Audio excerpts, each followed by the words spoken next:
pontos principais que vão para a tese, ó, começou a gravar agora, inclusive, que vão para a tese, e depois a gente conseguir recuperar esses pontos, mas a gente entende também que é um debate público, e tanto é que o nosso convite é público, se depois a gente quiser e puder compartilhar, se não tiver nenhuma objeção de nenhum de vocês, né? Também fica um debate aí que faz parte da formação nossa enquanto petistas, enquanto cidadãos e cidadãs. Então, sem mais delongas, Bia, minha querida, obrigada mais uma vez por topar essa tarefa e obrigada a todo mundo que está aqui. Vamos aí começar a nossa terceira atividade temática. Obrigada. Linha, querida, boa noite a todos. Primeiro que é quase impossível negar uma convocação da senadora, então foi um... E aí, Bia, você vai ou não vai? Assim, é claro, estarei à disposição, estou lá fazendo assim essa mediação. Então, gente, para encaminhar, agora 19h19, como a Carla já bem iniciou, o tema da noite, os convidados que a gente tem para fazer esse debate.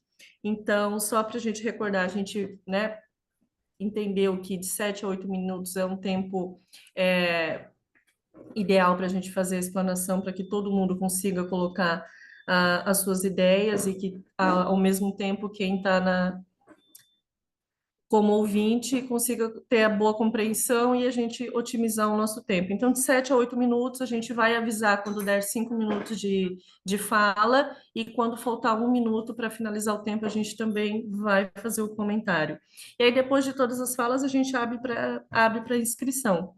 Então, Joãozinho querido, João Neto, da nossa juventude, do PT de Palhoça, a Olá, palavra. pessoal. Boa noite. Boa noite, pessoal. Todos conseguem me ouvir? Tá tranquilo meu Sim, áudio? sim, Que sim, bom, tá bem. então. Boa noite, pessoal. Eu me chamo João Neto, João Auerba Neto. Tenho 25 anos e sou um homem gay, branco. Esse convite foi bem interessante, né? Pensei que ia ser uma conversa mais informal mesmo, mas a situação que a gente está vivendo hoje na construção de uma chapa que representa o que a gente quer, tanto para o partido quanto para o país, eu acho muito válido a gente trazer essas vozes para debater assuntos tão importantes, sobre as minorias, né? Minorias que a gente vai ver durante a noite, que eu acho que não é tão minoria assim, né? Talvez uma maioria minorizada. E eu acho que o card já deixa a pergunta do milhão, né? Que é os desafios para a superação das desigualdades, né? Isso, isso é o que a gente vai passar a vida tentando descobrir como que é que a gente enfrenta essas desigualdades, né? A partir da minha história, da minha vivência, eu acredito que seja pelo interesse pessoal e também pela educação, né? Mas tanto nós, pessoas LGBTs, quanto pessoas racializadas, PCDs, indígenas e idosos, têm as suas características em relação às violências que são geridas pelos instrumentos, pelas estruturas da nossa sociedade, né? É, Eu acho que falar de LGBTfobia ou de como combater isso parte das homofobias, das LGBTfobias que nós sofremos, no meu caso, homofobias, de ocupação de espaços. Para ter uma ideia, eu, como um homem hétero, um homem gay, mas que tem a passabilidade de hétero, as violências que eu sofro são mínimas, assim. No máximo que eu já tive é um comentário sobre uma voz mais afeminada, um comportamento mais afeminado. E outras pessoas da nossa comunidade, elas têm as violências tão intrínsecas na sua trajetória que nem o direito de existir lhe é permitido, né? Eu com o meu fenótipo, eu consigo ocupar espaços que determinadas pessoas LGBTs não vão conseguir ocupar porque, historicamente, no nosso país, a nossa comunidade, ou o que é fora da norma, no nosso país, é perseguido, é jogado para as margens da nossa sociedade. E eu acho sempre interessante a gente retomar para as literaturas, para o que a gente consome, o que nos é ensinado, para a partir daí refletir como combater essas desigualdades, né? Eu lembro que na escola existe uma certa institucionalização da homofobia, né? Desde a infância, principalmente. Quando a gente pensa que a gente já ensina os nossos filhos, ele é tão bonitinho, isso uma criança, no caso, né? Ele é tão bonitinho, vai arrumar várias namoradinhas, já impondo determinadas coisas para uma criança que não está nem perto da idade, nem passa por a cabeça daquela criança de falar de relacionamento ou de sexualidade. Claro que é importante ensinar as crianças sobre sexualidade para que os estereótipos não prejudiquem ainda mais a vivência delas. Por exemplo, meu maior desafio enquanto homem gay foi interno, não foi externo. Os meus maiores problemas foram comigo, foram a homofobia internalizada de eu não aceitar quem eu sou. É claro que eu já superei essa fase de descobrimento, de pré-adolescência, mas os maiores empecilhos foram pessoais, por pequenos traumas que nos são alimentados desde a infância, né? Eu lembro que um caso muito marcante na minha pré-adolescência, assim, infância, foi que zoavam muito a minha voz, e eu sou muito magrinho e meio afeminado, e falavam para eu engrossar a minha voz, né? E isso para mim nunca foi um problema, porque a minha voz, eu sempre gostei da minha voz, sempre me expressei tranquilamente, mas olha como as resistências funcionam, né? Para bater de frente, assim, para não deixar barato, para não deitar para eles, como diz os LGBTs, eu afinava mais a minha voz, né? Para mostrar que eu não estava intimidado com eles. Então, o modo de como a gente vai lidar com a homofobia é muito pessoal, né? Cada pessoa lida bem ca- sabe lidar com as suas violências, né? E eu acho que é, na forma de como está organizada a nossa sociedade hoje, eu acho que é importante a gente não negar que existam isso e que 5 minutos, João. certo, as pessoas precisam ocupar esses nossos espaços, né? Por que, por exemplo, o PT tem um setorial LGBT? O que que significa isso? Nós queremos apenas uma interculturalidade só para aceitar e dizer que nós somos diversos? Ou a gente vai fazer a crítica sobre esses corpos ocupando esses espaços e demandando e exigindo as suas demandas específicas para aquela comunidade? Hoje, por exemplo, um dos temas que cruzam a nossa comunidade é a empregabilidade. Por exemplo, empregabilidade trans. Quantas transexuais pessoas trans são marginalizadas para os guetos, para a prostituição, ou do subemprego, por exemplo, né? Eu trabalhei no shopping já durante 3 anos, e quem faz o shopping acontecer são as LGBTs e as mulheres. O shopping acontece porque tem muita atendente LGBT, pelo menos no shopping que eu trabalhava, e muita mulher. Então, e já tem um recorte claro de de que estrutura que a gente está formando, ocupando, e de que forma esse subemprego deixa uma roda mais fechada. Por exemplo, dos meus colegas que trabalham lá, a maioria ainda trabalha lá há 8, 10 anos dentro de uma livraria num shopping. E LGBT, sabe? Não tem essa oportunidade de romper esses ciclos de violência ou da própria estrutura não deixar a pessoa ascender socialmente. Emprego é o que eu vejo, que é um dos pontos principais para a gente romper 1 minuto, João. esses, para romper esses elos essas correntes que nos aprisionam. Educação, principalmente, também, a gente educando a si mesmo, buscando conhecimento para romper com estereótipos internos também, e, e ensinar o próximo também, que eu acho que é muito válido, e ocupar esses espaços. Por exemplo, a figura da Carla, ela bater no peito e dizer que é sapatão, ou o Caê dizer que é gay e afrontar a direita, isso tem Isso é educativo, é pedagógico, sabe? As pessoas precisam disso para enxergar que existem outros corpos que merecem ocupar espaços políticos e institucionais e que compõem a nossa sociedade também. Eu acho que é por aí, galera. Não vou me estender mais para respeitar o horário. Mas depois a gente conversa nas perguntas. Obrigado, Bia. Tá certo, João, muito obrigada. Para a gente dar continuidade e não perder o ritmo, a Denise Siqueira, ela está aqui na sala já? A Denise já está, né? Denise? Sim, a Denise tá, ela já entrou. Eu tô abrindo meu. Abriu? Tava tentando abrir o microfone. Aqui, abriu. Abriu, Denise, Denise. a palavra está contigo, tá? 8 minutos. Tá bom. Bom, primeiro parabenizar a Carla e vocês que, né, se envolveram com essa iniciativa que eu acho muito importante.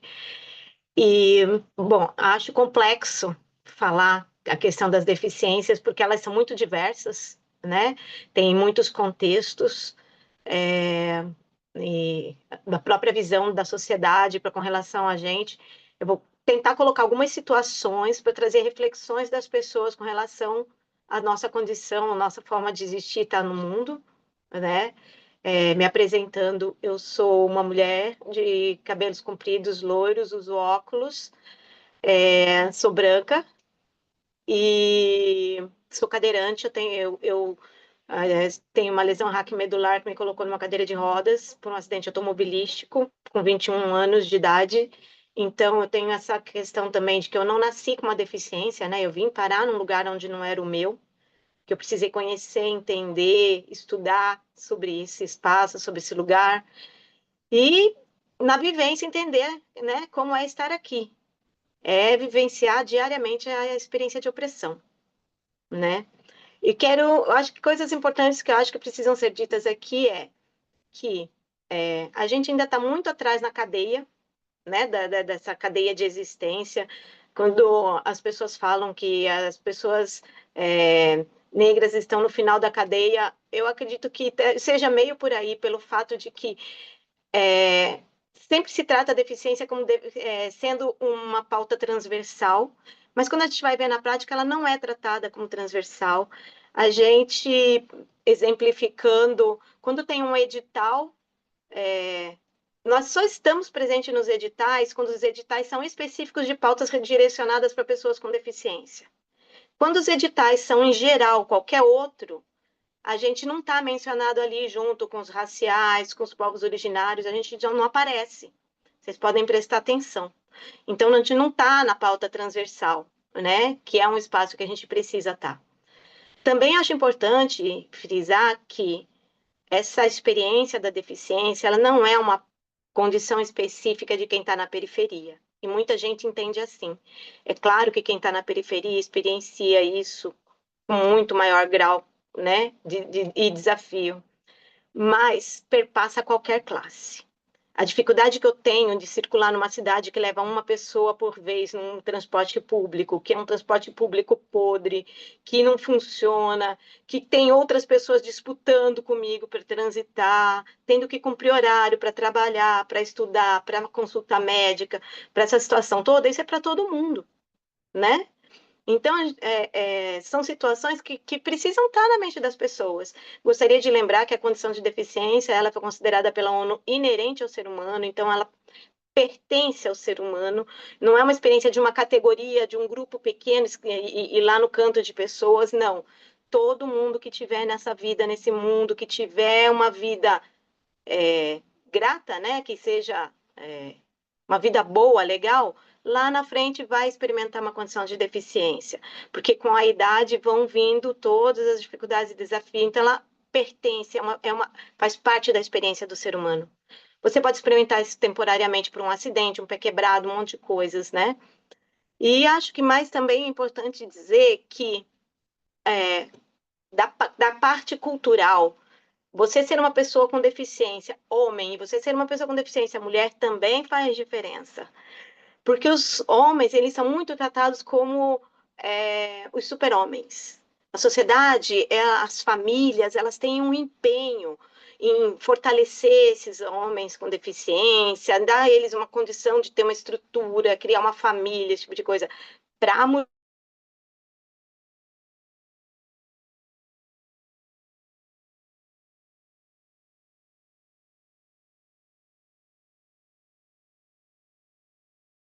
A Denise. Travou a Denise, gente.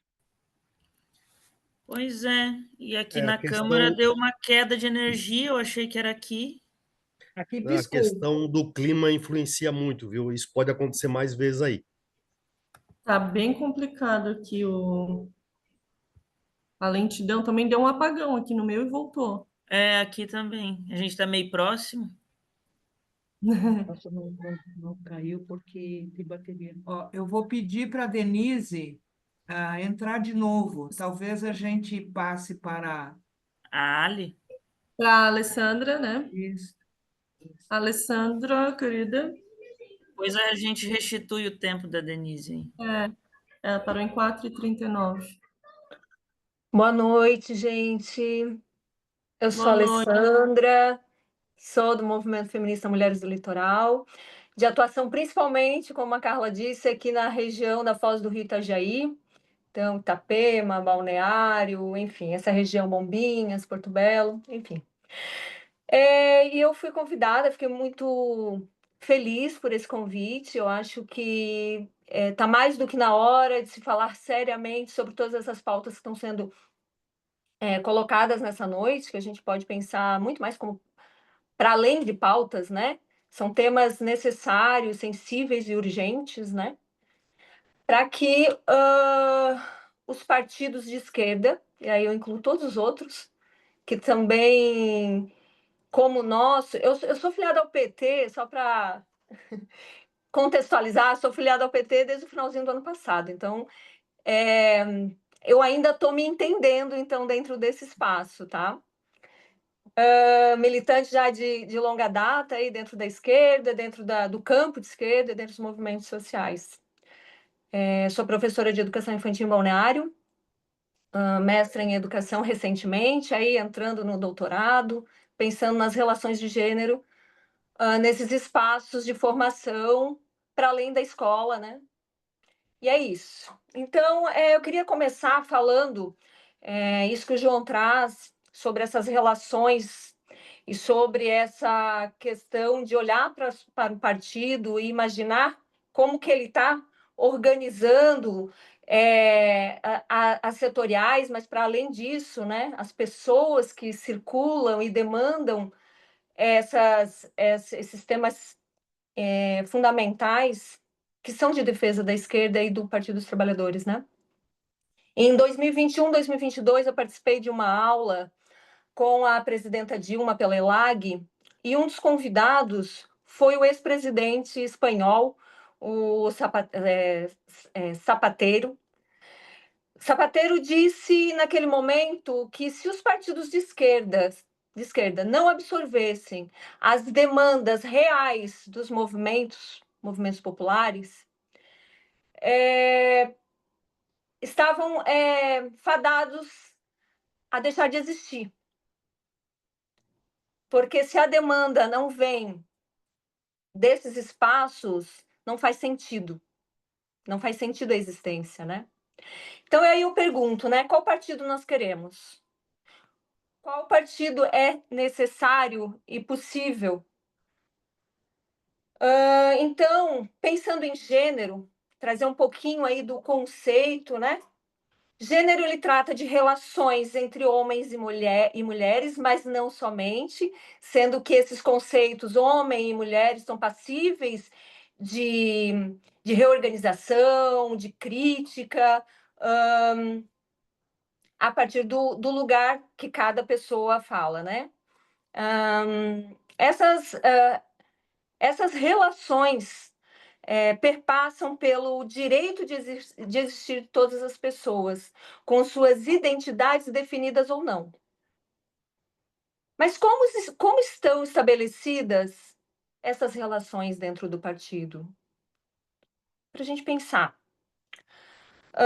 Eu trago aqui como defesa o feminismo classista, e com perspectiva interseccional, para avaliação de erros e acertos, de metodologia de trabalho, de defesa de pautas, agendas, e para a prática interna e externa da militância.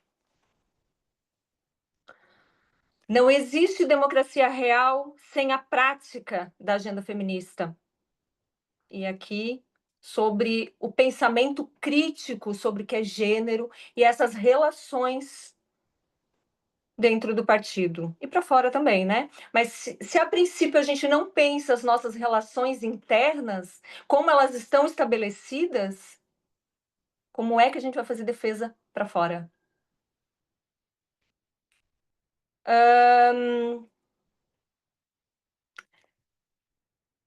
Então, não existe democracia real sem a prática da agenda feminista e sem usar as lentes da interseccionalidade. O que seria a interseccionalidade? Eu acredito que as companheiras que vão falar posteriormente vão trazer essa perspectiva, né?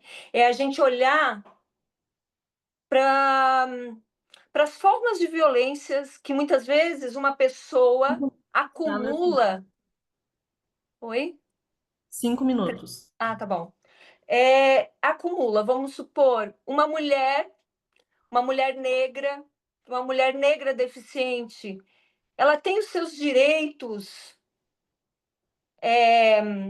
garantidos dentro dos nossos espaços? Como essas mulheres são realmente valorizadas dentro da sua perspectiva subjetiva e não só individual, mas coletiva? Porque sim, é coletivo.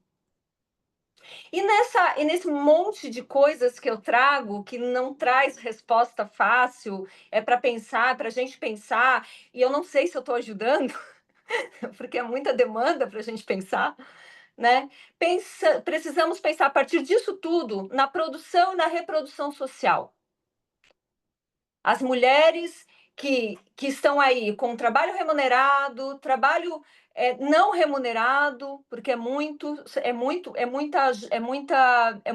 são muitas horas de trabalho não remunerado, muitas vezes até mesmo pensando partidariamente, como é que está essa relação e distribuição de tarefas dentro do partido? Quem é que lava a louça quando a gente faz um evento? Quem é que varre o chão? Quem é que está ajudando a organizar esses espaços? E tudo isso é importante. Quem faz o trabalho de cuidado? E na sociedade, essas mulheres que criam novas gerações, que são responsabilizadas, não é nem responsáveis, porque muitas vezes elas não têm escolha, né? Então, elas são responsabilizadas, nós somos, por essa reprodução, e que para o capitalismo é nada mais, nada menos que a manutenção da mão de obra, né? Onde estão as mulheres e meninas do nosso partido? Então, eu acabo aqui com muita coisa que eu acho que, a partir disso, dá para a gente falar mais, se aprofundar, e eu agradeço o espaço. Obrigada. Muito obrigada, Alessandra. Várias Bia? reflexões e várias perguntas. Oi, Deli. Não, a Denise voltou, tá? Então, se puder dar Sim, o sim. término Então, dela, né? eu ia fazer o retorno agora, chamar a Denise de volta, para restabelecer o tempo dela, são 4 minutos e 4 minutos e meio.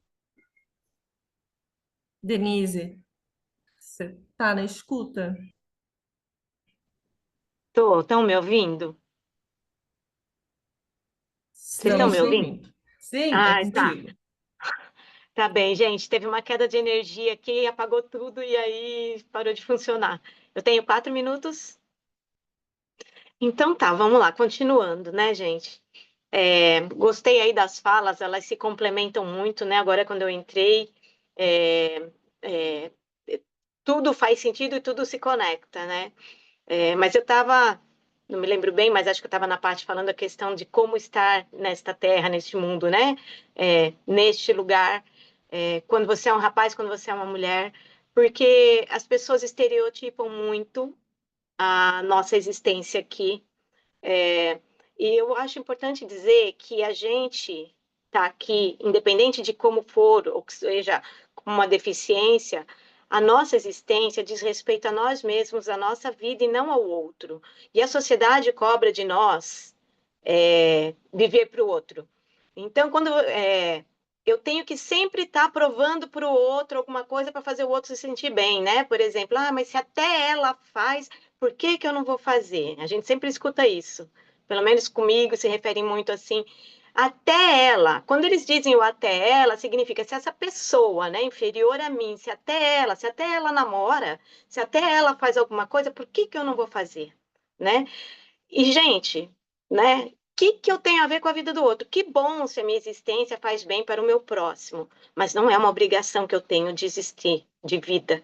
Eu tenho uma obrigação para comigo mesmo, de estar bem, de existir, de conseguir, né, sobreviver aqui nesse mundo.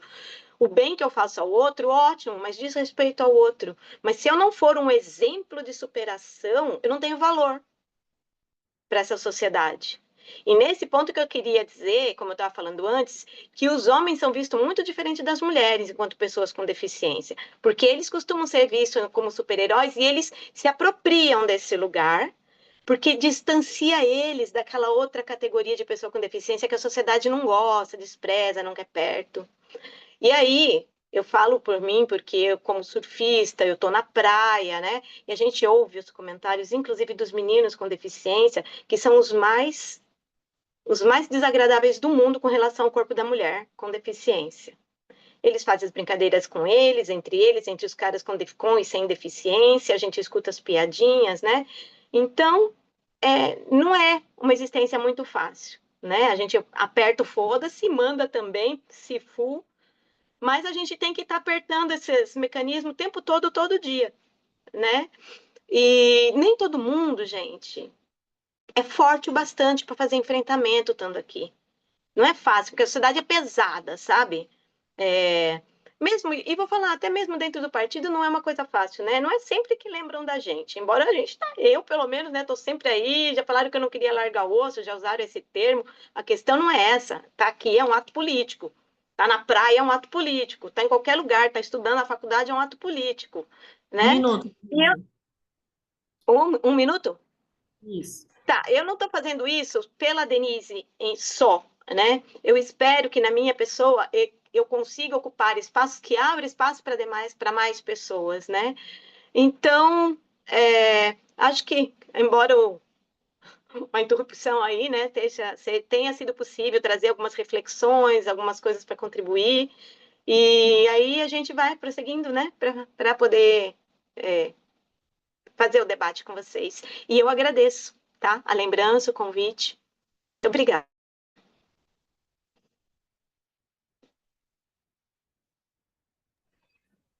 A gente que agradece, Denise. Muito obrigada pela tua fala. Eu vi que o Nogueira entrou. Então, agora é possível, Nogueira, tu fazer a tua fala?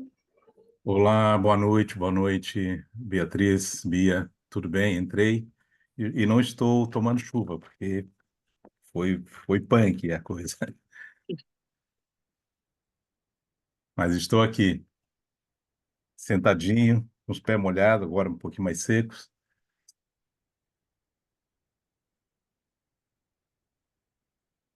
Eu já posso começar? Você já Nogueira, me autorizou a começar? desculpa.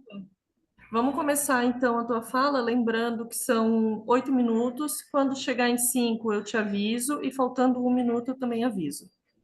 Tá certo. Eu recebi que eram 10, mas já os dois certamente é meu atraso, né? Tá. Está Foi na certo. Boa conta de quem noite. convidou, viu, Nogueira, esses 2 minutos aí. Tá certo. Poxa, Boa noite a todas e todos, a todos. Boa noite à nossa presidenta do Partido dos Trabalhadores aqui de Florianópolis, a nossa presidenta da regional, a nossa senadora Ideli Salvati e todos os militantes do PT. Obrigado pelo convite a essa contribuição e, sem delongas, vou aos pontos porque o nosso tempo é curtinho. Eu quero iniciar fazendo afirmações, né? Nós, no PT, nós podemos fazer afirmações, né? O Partido dos Trabalhadores é seguramente, na história da organização partidária no país, o que mais se dedicou ao tema do qual eu vou falar, que é combater o racismo, combater as desigualdades e promover a igualdade racial no Brasil. Isso é seguramente nenhum outro partido, ao longo do seu tempo, fez isso. Nós temos outras afirmações que são importantes. Foi o único partido que ajudou a construir com o movimento negro social, com os movimentos populares sociais, aquilo que se traduziu em política pública, onde nós passamos a ter um ministério, né, de igualdade racial. Desde 2002, nós passamos a ter uma secretaria especial com status ministério e hoje um ministério. Ao mesmo tempo, é o partido com a maior filiação no país, com quase 3 milhões de filiados, talvez passando já, né? Então, o Partido dos Trabalhadores, ele tem muitas afirmações a fazer do ponto de vista de um país onde está marcado pela sua construção com base na violência, no autoritarismo e na completa exclusão da população a pobre, né, e periférica desse país. Então, o Partido dos Trabalhadores tem um legado extraordinário, do qual nós temos que absolutamente reconhecer.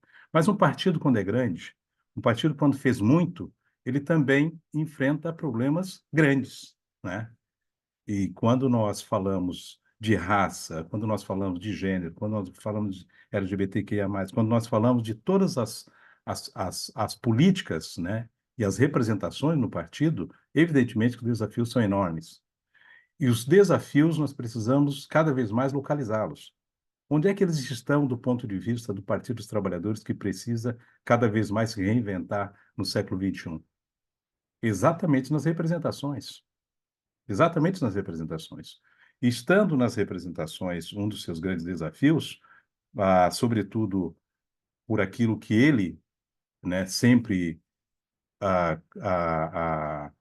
produziu e fez e construiu, chega nos períodos dos quais a gente está vivendo, hoje de PED, logo vamos vivenciar todo o processo eleitoral com um desafio imenso, numa conjuntura como nós estamos vivenciando, é claro que isso vai se aflorando cada vez mais. Mas eu quero também lembrar que o combate ao racismo do PT, ele tem a origem na formação do próprio PT, né? A primeira comissão de negros do PT, à época, negros e negras não estava tão firmado quanto nós, né, do gênero fazemos hoje, mas a comissão de negros do PT é de 1982, né? Quando o partido é criado, fundado em 1980, em seguida tem toda uma mobilização, principalmente em São Paulo, Rio de Janeiro, Minas Gerais, Pernambuco, Bahia, enfim, onde se construiu a primeira Comissão Nacional de Negros do PT, né? E tem históricos nomes, e desses históricos eu não estou, tá? Eu não estou ainda nesses históricos, eu venho depois, né? Mas essa comissão foi importantíssima, né? Porque abriu todo um debate dentro do PT. Em 1988, já se organiza um pouco de forma mais orgânica, né, de forma mais representativa também no partido. Por quê? Porque cada vez mais nós precisávamos dar capilaridade a essa imensa militância de negros e negras no PT que estavam em todos os estados, né?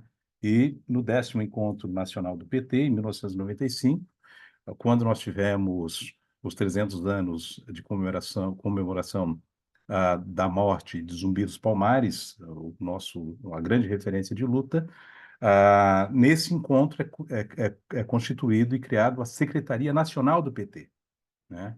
Onde o nosso saudoso Flávio Jorge, que nós perdemos há pouco tempo, foi o primeiro secretário nacional de combate ao racismo do PT, né? 5 minutos, Nogueira.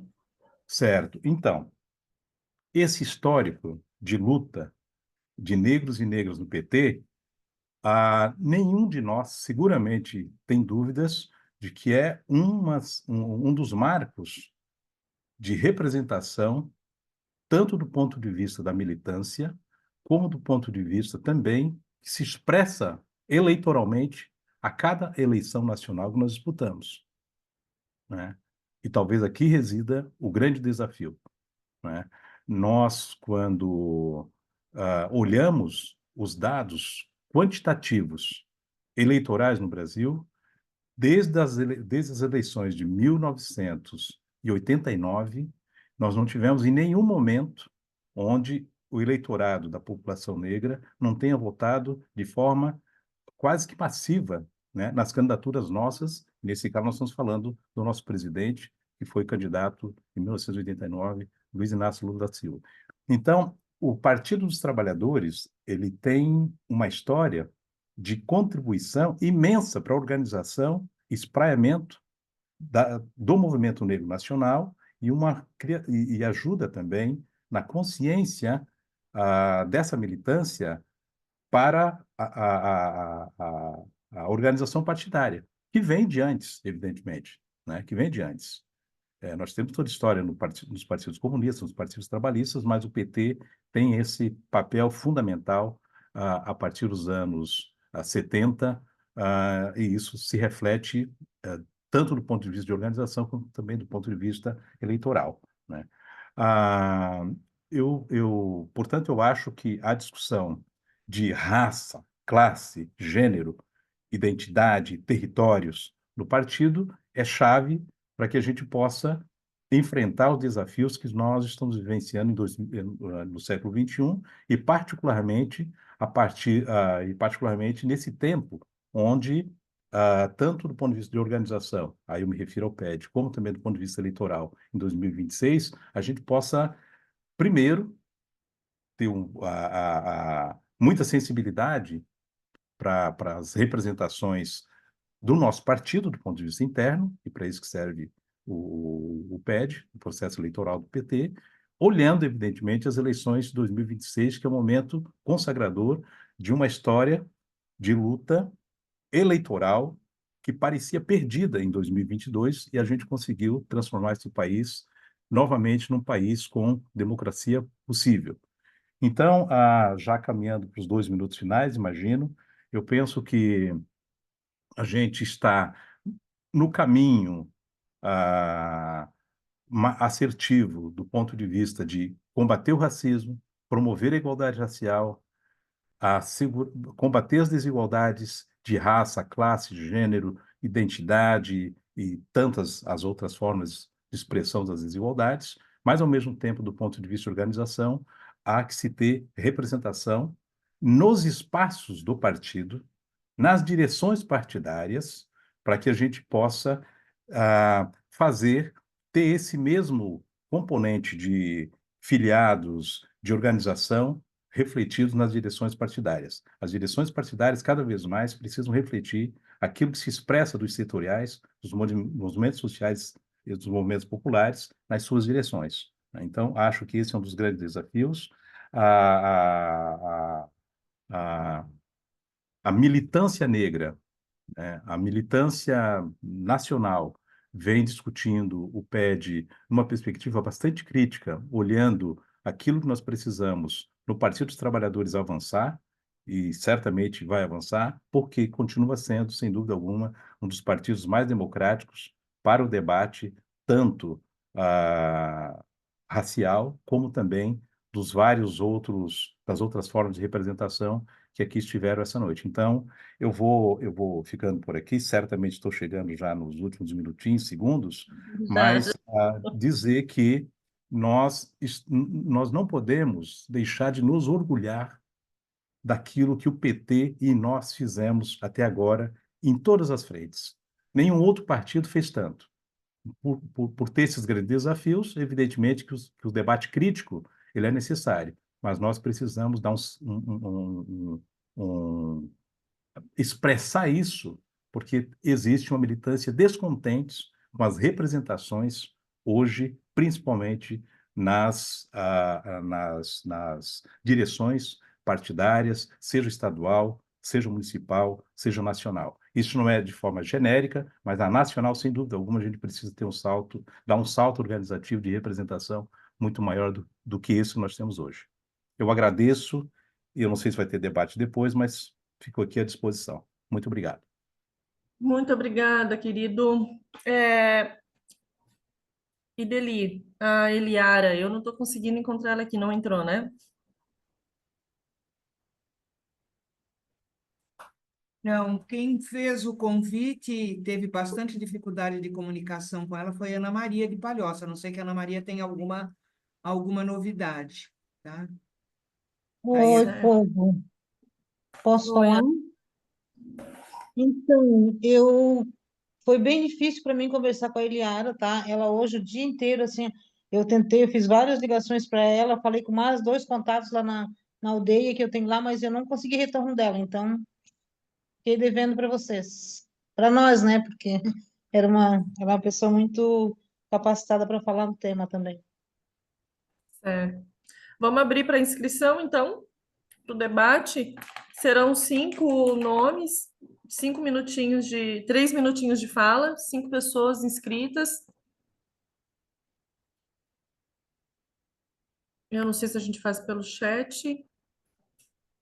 o melhor é fazer pela mão levantada lá pelo chat, e aí a gente Mão faz por levantada, bloco, né? Faz 5, depois, se tiver outras inscrições, faz mais 5, né? Tá?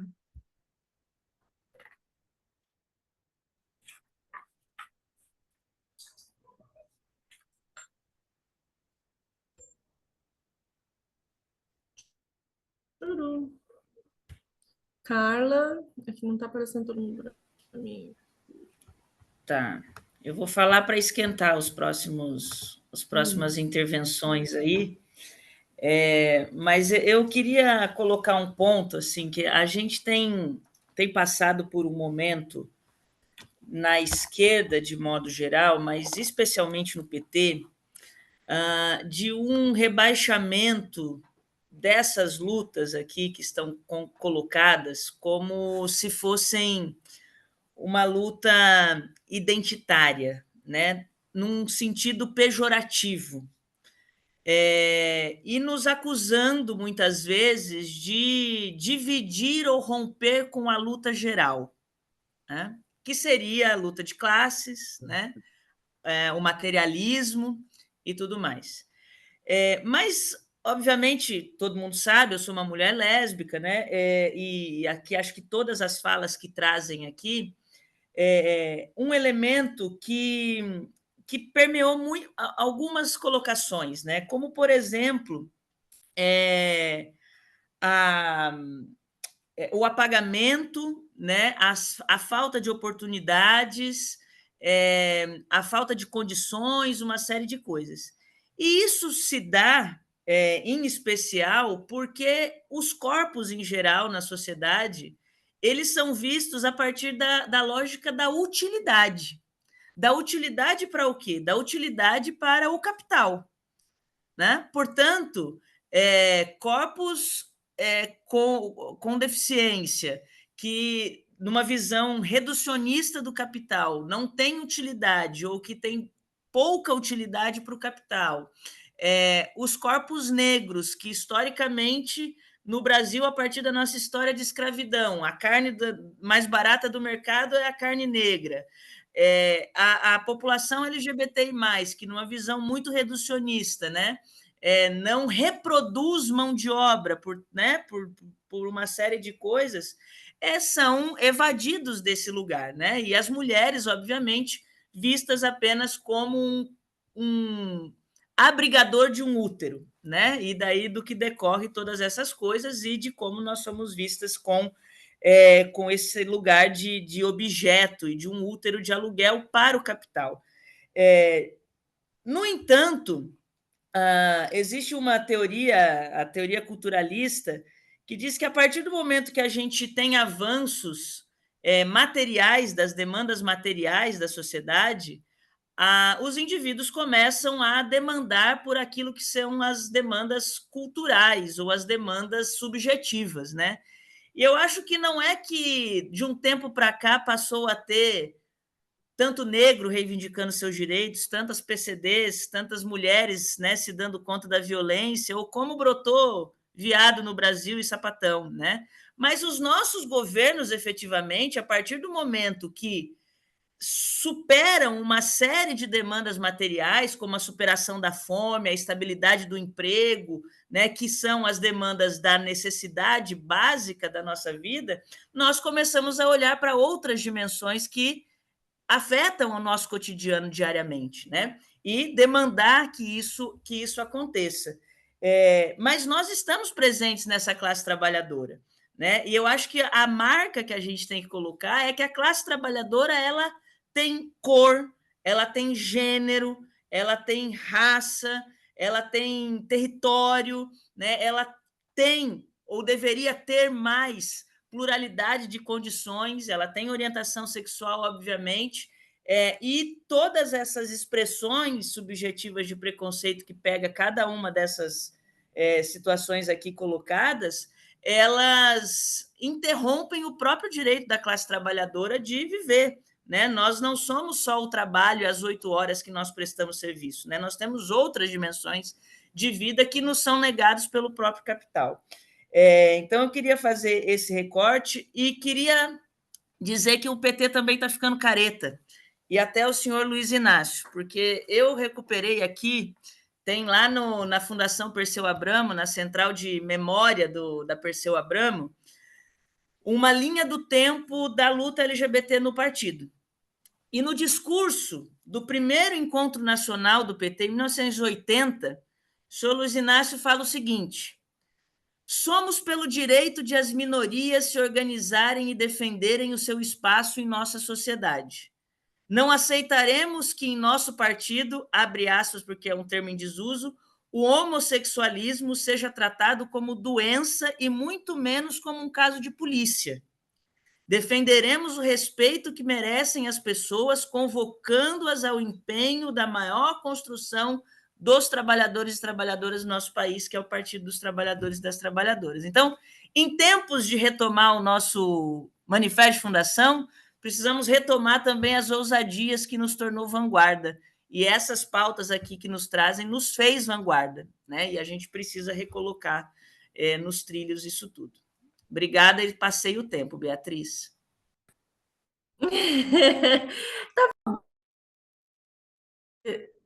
Aqui. Eu deixei rodar um pouquinho, porque já que a gente ficou com a falta da Eliara, deixa a deputada falar um pouquinho mais, que estava muito boa a discussão. Marta Vanelli, por favor, a palavra está contigo. É a Ideli que vai falar. Sou eu que vou falar. Eu tô no computador dela. Tá? Mas eu queria pegar um pouco na toada inicial da Carla, da história da contradição, né, que andam insinuando por aí entre classe e as tais das minorias identitárias. Tá? Porque tudo isso que a gente falou, se você pegar classe, se você pegar território, se você pegar gênero, se você pegar raça, se você pegar pessoa com deficiência, né, população indígena, no fundo, tudo isso é discussão de poder. Quem é que manda? Quem é que dita as regras? Quem é que se beneficia? Então, quando você pensa sobre esta lógica, né, a classe dominante manda e exerce poder absoluto, e quando se rebela poder policial e mata, e etc. e tal, nesta lógica de dominação. Se você pegar homem e mulher, não tem muita diferença, né? Tem uma lógica de poder, o poder masculino sobre o corpo feminino, né? E tal. Se você pensar na lógica racial, também é poder. Os brancos acham naturalíssimo, gente. Como é que pode? Como é que, entende, reage? Como é que não quer servir? Como é que não quer, né, continuar sendo escravo? Se você pensar sob a lógica, entende, da sexualidade, também é a mesma coisa. Então, todas as lógicas, entende? Por isso que eu fico sempre pensando assim, ó, vai discutir com uma mulher negra da periferia com deficiência vai discutir com ela que as questões dela são identitárias. Ela acumula todos os marcadores. Um só vai piorando o outro. Entende? E não tem essa discussão também de que se a gente resolver o problema de classe, porque nós já tivemos experiências nesse sentido. Já tivemos países que evoluíram economicamente, etc. e tal, e que não resolveram automaticamente a questão da dominação de gênero, de raça, entende? Da questão da sexualidade, da questão das pessoas com deficiência. Então, as coisas caminham juntos, porque elas estão absolutamente intrincadas, interligadas, conectadas sob a ótica do poder, da dominação, que tem muito a ver com a questão das castas, né? Tá? Das castas. Tem os que são ótimos e tem os que são péssimos. E os ótimos têm todos os direitos de fazer o que bem entender com os péssimos. Né? Então, é um pouco esta lógica. E como não teve ninguém que falou sobre a questão etária, eu vou me reivindicar aqui, entendeu? Que está na hora do partido se debruçar, as nossas políticas públicas, entende? Se voltarem para este envelhecimento da população, que é inexorável, cada vez maior a quantidade de pessoas mais velhas no percentual de composição da sociedade. Então, precisa ter política pública, entende? Já está quase no ponto assim, entende? A reivindicação da creche, que ainda não foi atendida para todo mundo e que continua sendo uma necessidade, vai tá mais do que na hora de ter, entende? A casa-dia, aonde que a família que trabalha e que não tem, entende? A pessoa idosa, aonde que vai deixar? Quem é que vai cuidar? Entende? Então, sabe, eu acho que tem que fazer esta questão, né, do etário aí, além do mais, que nós temos na nossa sociedade, historicamente, uma desvalorização da sabedoria dos jovens há mais tempo, né? Eu adorei quando nós fizemos o nosso manifesto, né, e o lançamento da Carla para presidenta. Pena que ele não está aqui hoje, né? Mas o Márcio de Souza começou a falar, nós estávamos bem perto do carnaval, e ele começou assim: escola de samba só presta se tiver uma boa velha guarda. A velha guarda é que guarda a raiz, a ancestralidade e o conhecimento da escola de samba. E isso vale para qualquer sociedade, infelizmente, né? Na nossa, né? Capitalista, etc. e tal, cheia de poderosos para todos os gostos, as pessoas com mais idade, mais experiência não são valorizadas. Vai numa aldeia indígena para ver se, né, as pessoas de mais idade não são valorizadas. É isso aí. Com a palavra agora, então, finalizou 5 minutos também, então eu equiparei, deixei para todo mundo, para ninguém brigar comigo. Aí, Deli, tem mais alguém inscrito? Para mim aqui não está aparecendo. Eu podia fazer uma observação? Até 13, Rochadel. Por favor. Vou fazer 13 vezes 3. Sim, em relação à questão etária, a Denise fez umas falas muito boas a respeito da condição dela e da condição de muitos brasileiros. E ela fez uma observação da questão etária, porque a questão dela, enquanto jovem, é levada aos velhos que não estão na condição física dela. E eu já me sinto nessa condição com 73 anos. Então, eu gostaria de parabenizar a Denise pela fala dela e dizer para a Ideli que foi feita uma fala, né, mesmo que superficial ou tangenciando a questão etária. Tá? E parabenizar a todos pelas ótimas falas.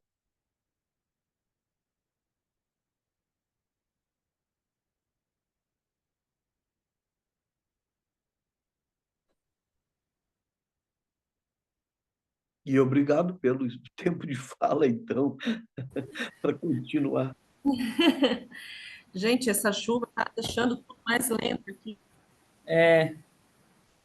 Acabou de cair mais Estão me um ouvindo? toró A aqui no som. Eliane levantou a mão. Aqui na É, Serra fez um dia Eliane, quente a palavra... ensolarado. Ah, não, peraí. Não, eu só estava dizendo que aqui na Serra fez um dia muito quente e ensolarado. Ai, que inveja. Ai, que bom.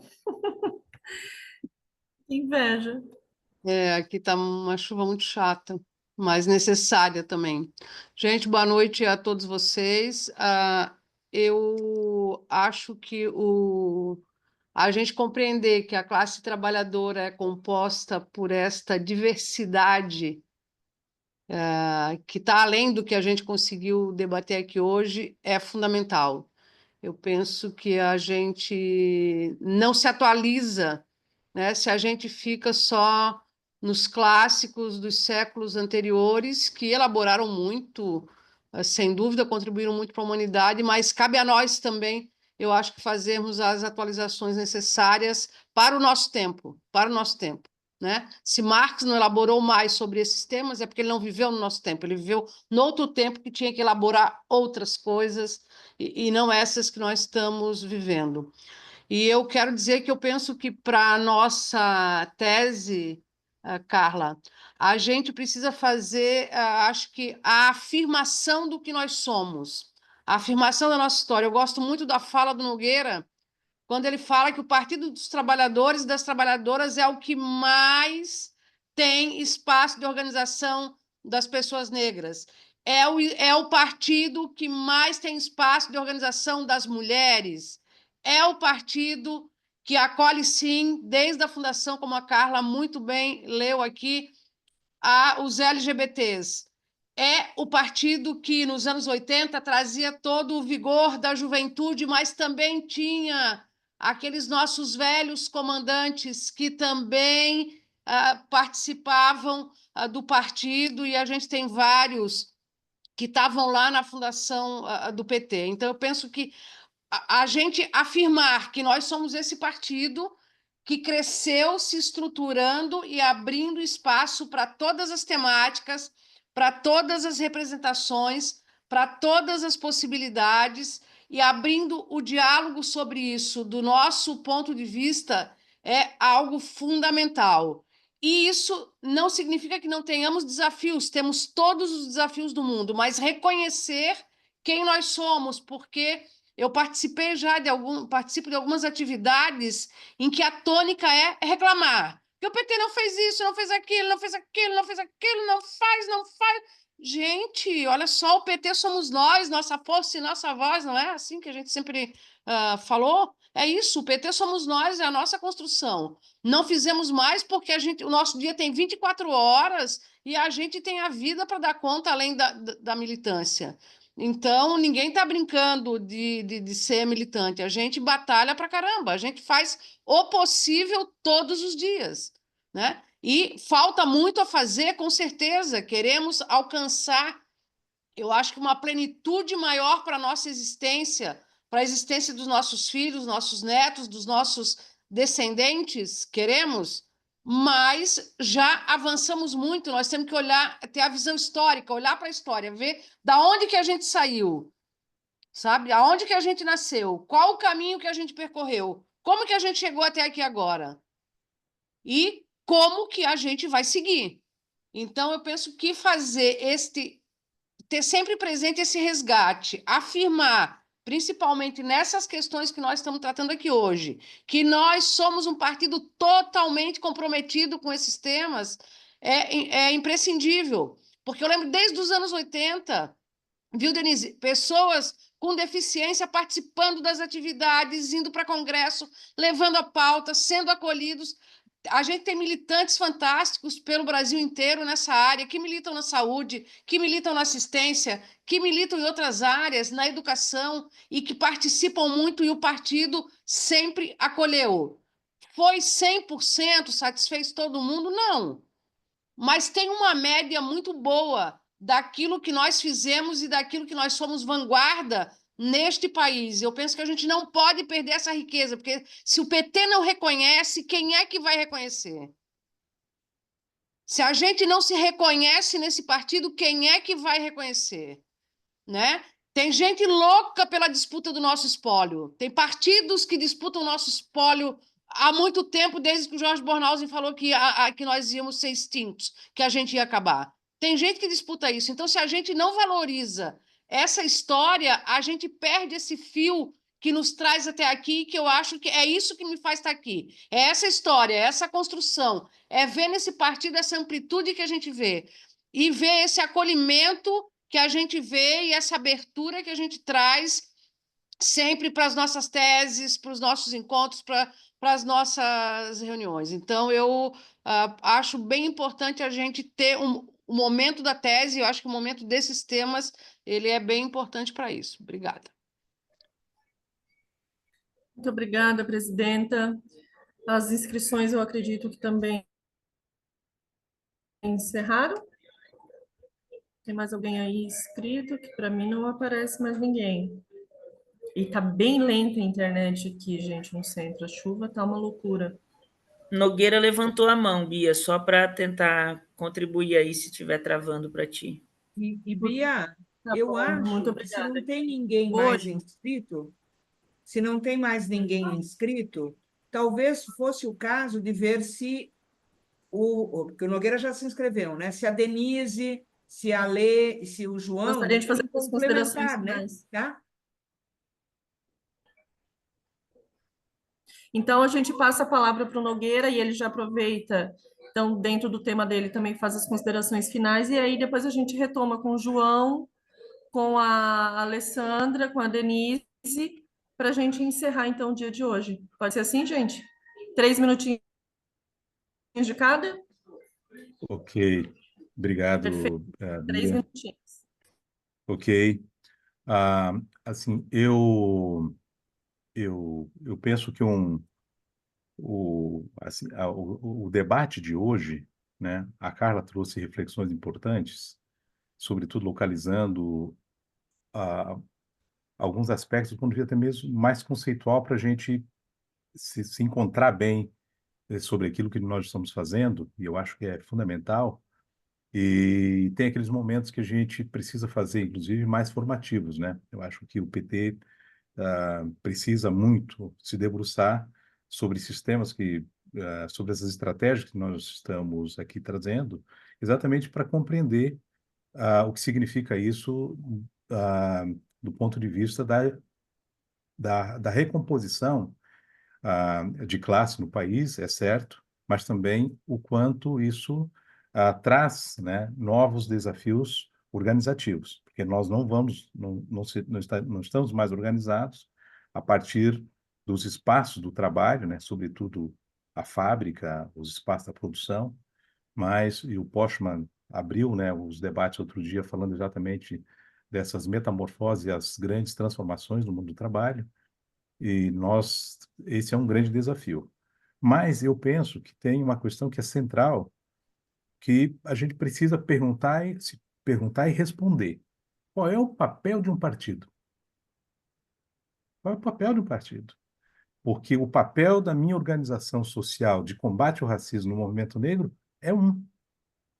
O papel nosso, o meu, para quem está na academia, na universidade, tem um papel também. Tudo isso está desconectado? Não. Mas o partido tem um papel estratégico.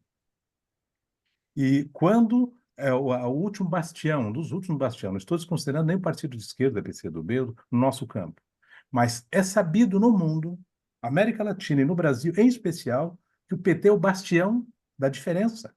É isso. O PT faz a diferença. E se nós não compreendermos que ele faz essa diferença, fique certo, não adianta a gente discutir a nossa representação, que são de maiorias. Nós não somos representação de minorias. A questão de raça, classe, gênero, território, isso que os equivocados do ponto de vista teórico colocaram no balaio da identidade, dos identitários, é uma incompreensão da estratégia do que significa partido político e as suas dimensões de classe, raça e aquilo que forma, inclusive, o ambiente de disputa eleitoral.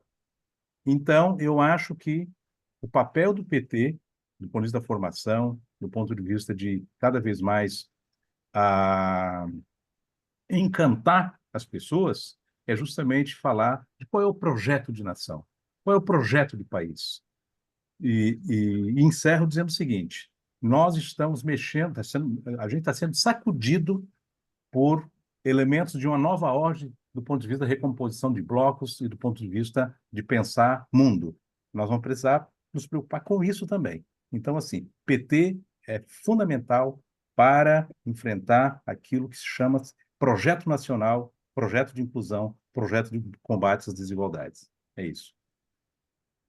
Muito obrigada. João?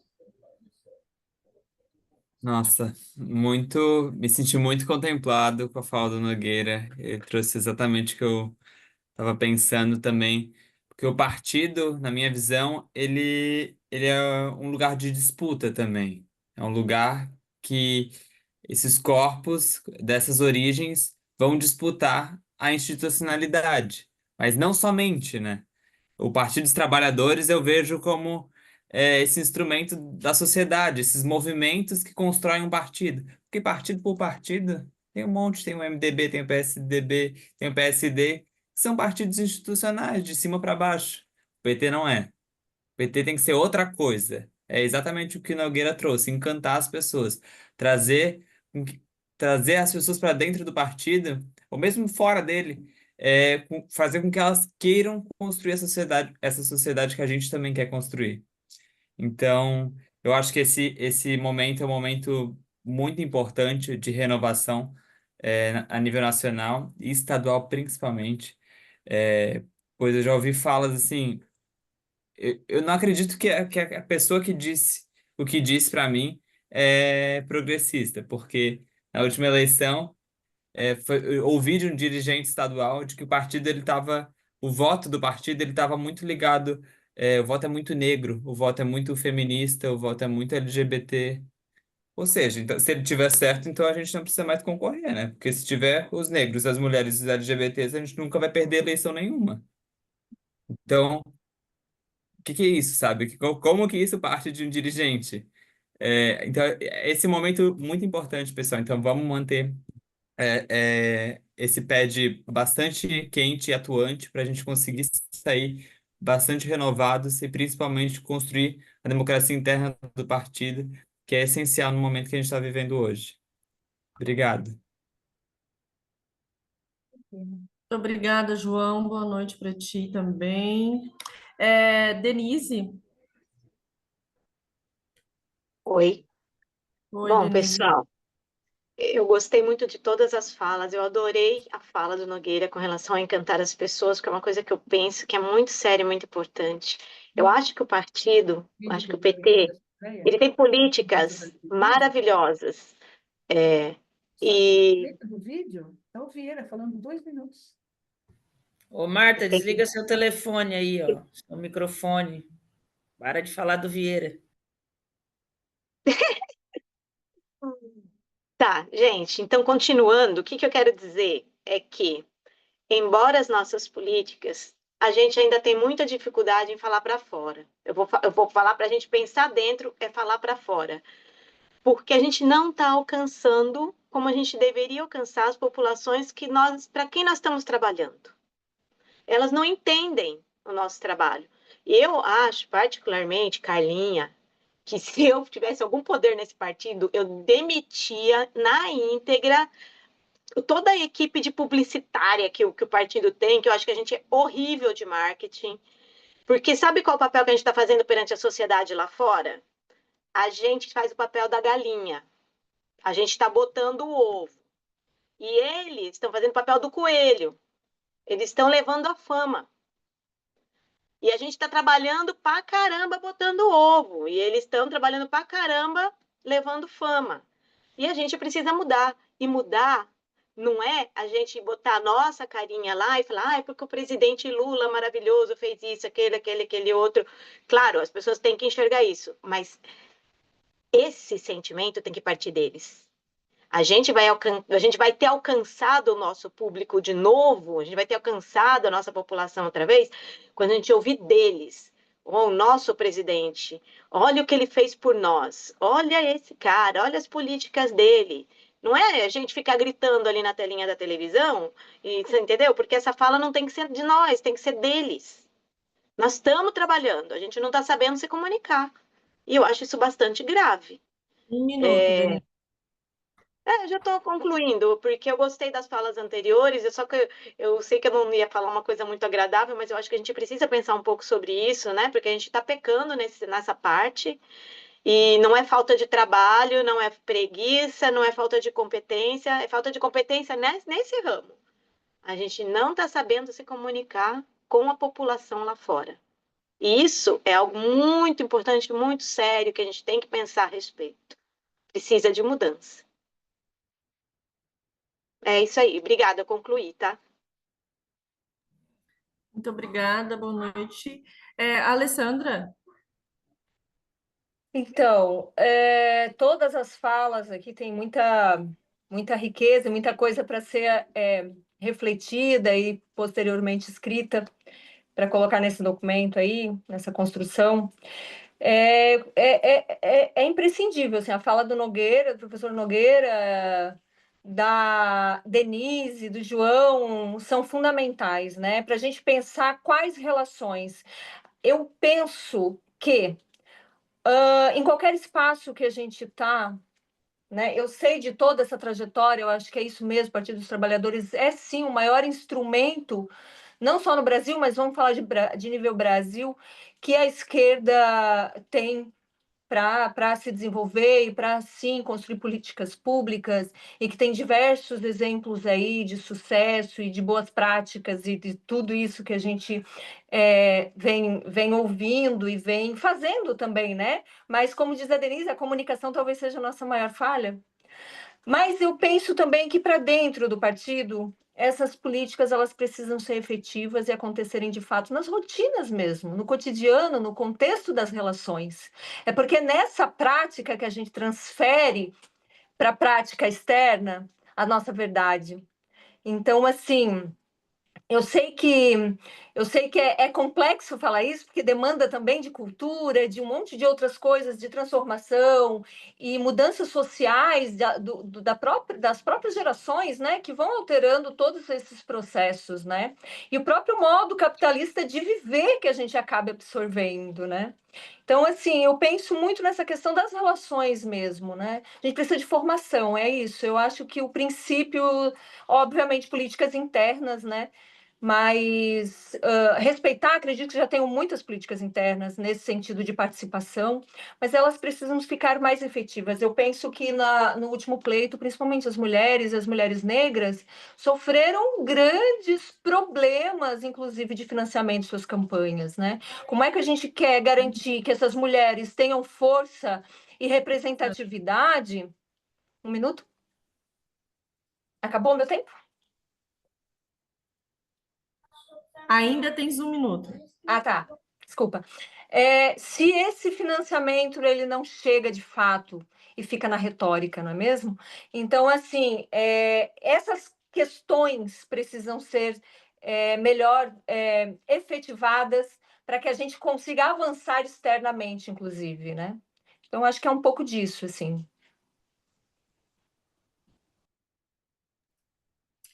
Tá certo, muito obrigada. Todo mundo já fez as considerações finais, a gente já teve as inscrições. E Deli ou Carla querem finalizar a noite? Eu já aproveito também e agradeço ao convite, à missão, espero ter cumprido a minha tarefa com rigor. E boa noite para todo mundo e deixo aí para vocês finalizarem. Tá, Bia, obrigada por contribuir, obrigada por estar aqui, por estar conosco, né? És uma figura extremamente importante, assim como todas as outras que têm construído essa tese, e na noite de hoje, especialmente, aos companheiros e às companheiras, né, que trouxeram pontos de reflexão, e eu acho que com vários pontos bastante objetivos para a elaboração da nossa tese. Eu queria só pedir gentilmente ao Nogueira, à Denise, à Alê, ao João, que pudessem nos mandar depois, aí na próxima semana, um parágrafozinho que fosse a partir disso que vocês explanaram para cá, né, para nós, para que também ajude a gente nessa construção textual da tese a partir do que vocês colocaram. E acho que essa orientação, né, que vem da fala do Nogueira e essa contribuição da Eliane, minha presidenta municipal, pode dar um pouco a tônica desse parágrafozinho que a gente pede para vocês. O primeiro, que era a chamada da noite, né, de relacionar todas essas pautas com a questão de classe, a gente, né, tocar nisso, e a segunda, de um ponto de vista afirmativo, né, do que é o PT e para que PT, e essa questão da vanguarda relacionada a esses temas. Se a gente ainda conseguir que a Eliara, que não pôde estar aqui, e eu entendo que talvez a dificuldade tenha a ver com a chuva também, Ana Maria, né, ali na terra indígena, essa dificuldade de se conectar e de te responder, às vezes sem energia para carregar celular. E a gente não teve ninguém diretamente para tratar da questão etária, mas a Ideli trouxe pontos, o Rochadel também, se quiserem produzir um pouquinho sobre isso, ou quem se sentir, né, provocado a isso, encaminha para a gente, ou ali no grupo, ou no privado, depois que a gente vai estar reunindo essas contribuições. Do mais, eu quero agradecer novamente todo mundo. Quando a gente começou, estávamos com 28, agora estamos com 36 pessoas. Então, nem todo mundo viu o meu agradecimento inicial. Teve entre Tem rodízio, né? E daí teve gente que entrou, que saiu e tal. Então, muito obrigada. Na próxima semana nós vamos ter um outro debate, a gente vai divulgar ali para vocês.